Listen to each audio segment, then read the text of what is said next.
De Rijksoerheid benauwdeelt regio's en daardoor binnen de grote wolveertsefterstanden in ons land. Dat concluderen onderzoekers in een nieuw rapport. Het onderzoek is juist om minister Bruin Slot onbeen. De onderzoekers zeggen dat het Rijk met maatregels komen moet.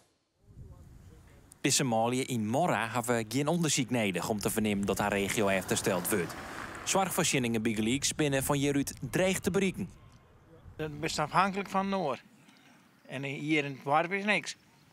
We gaan nou een autootje, dan kunnen we dat makkelijk even halen. Ja, want ik zie daar nog wel een bushalte, maar er komt geen bus meer. Nee, dat is ik al hier ophouden.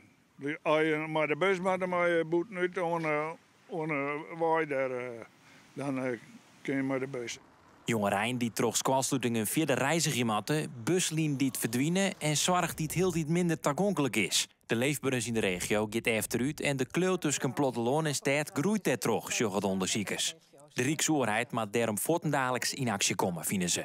Nou, we hebben in ieder geval vastgesteld dat de verschillen voor een deel herleidbaar zijn naar beleid. Dus die verschillen zijn niet zomaar natuurfenomenen, maar die ontstaan voor een deel doordat we al 20, 30 jaar op een bepaalde manier investeren die voor die regio's eigenlijk steeds slecht uitpakt.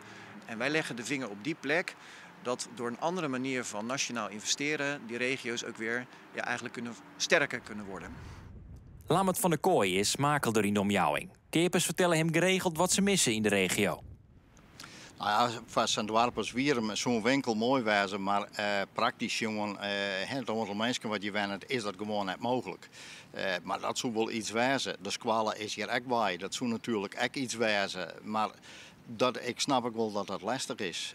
Maar daar zit je nu, als je bouwen en een mens met bijblijven je wijnen, ja, dan gaat het weer naar de kant uit. Stel nou, er komt een gigantische pot met geld beschikbaar. De besturen zorgen dit rapport en denken van, we moeten investeren in Morra. Wat zou dan iets wijzen van je zeggen van, ja, dat hebben we echt nodig? Nou, Wenten. Wij kunnen meer huizen na.